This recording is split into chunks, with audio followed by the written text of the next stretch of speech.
Seorang pria bernama Sandi, 25 tahun, warga Kabupaten Pindrang, Sulawesi Selatan, menyandra anak kandungnya sendiri.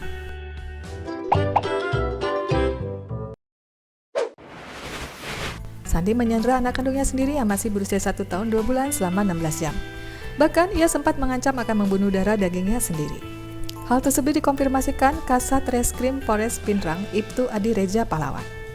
Pelaku menyandra anaknya sendiri di rumah di Desa Tosulo, Kecamatan Matiro Sumpe, Pindrang, Minggu 4 Agustus 2024. Pelaku pun langsung diamankan di Polres Pindrang.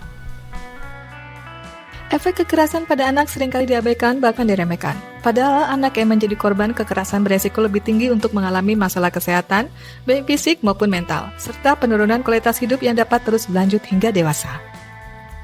Kekerasan pada anak dapat terjadi dalam berbagai bentuk, mulai dari penelantaran atau pengabaian anak, kekerasan verbal, kekerasan psikologis, kekerasan fisik, kekerasan seksual, hingga eksploitasi dan penjualan anak.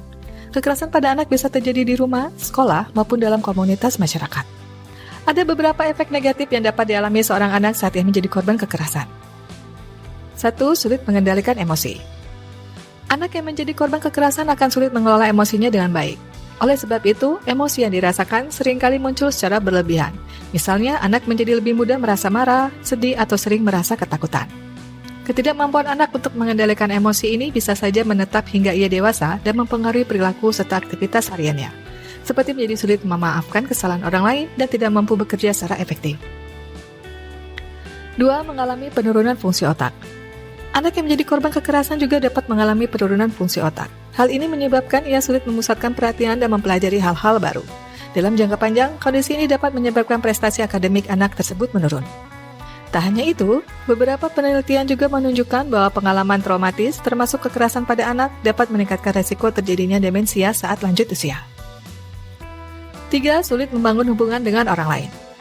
Pengalaman seorang anak sebagai korban kekerasan dapat membuat ia tumbuh menjadi orang yang mudah merasa curiga dan sulit percaya pada orang lain. Akibatnya, ia sulit mempertahankan hubungan dengan orang di sekitarnya dan rentan mengalami kesepian. Beberapa penelitian bahkan menunjukkan bahwa korban kekerasan anak memiliki resiko lebih besar untuk mengalami kegagalan dalam membina hubungan asmara dan pernikahan saat sudah dewasa. Bahkan mereka juga mungkin mengalami fobia terhadap jenis kelamin tertentu. Misalnya terhadap laki-laki androphobia bila ayahnya yang melakukan kekerasan. 4. Beresiko lebih tinggi untuk mengalami masalah kesehatan.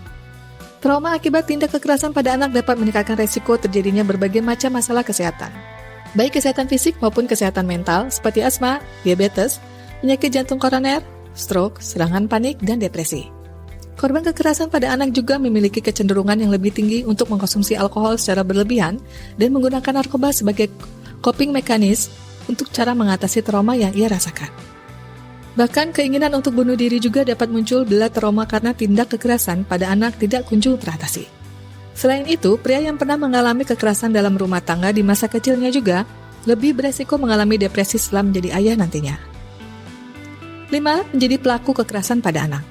Orang tua yang pernah menjadi korban kekerasan selama masa kecilnya dapat melakukan hal yang sama pada anaknya.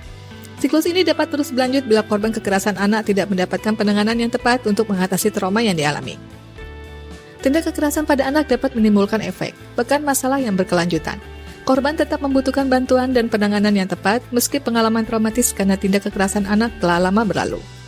Oleh karena itu, jika Anda pernah menjadi korban kekerasan anak atau menyadari bahwa kondisi yang sama pernah terjadi pada orang terdekat Anda, janganlah ragu untuk mencari bantuan psikolog atau psikiater.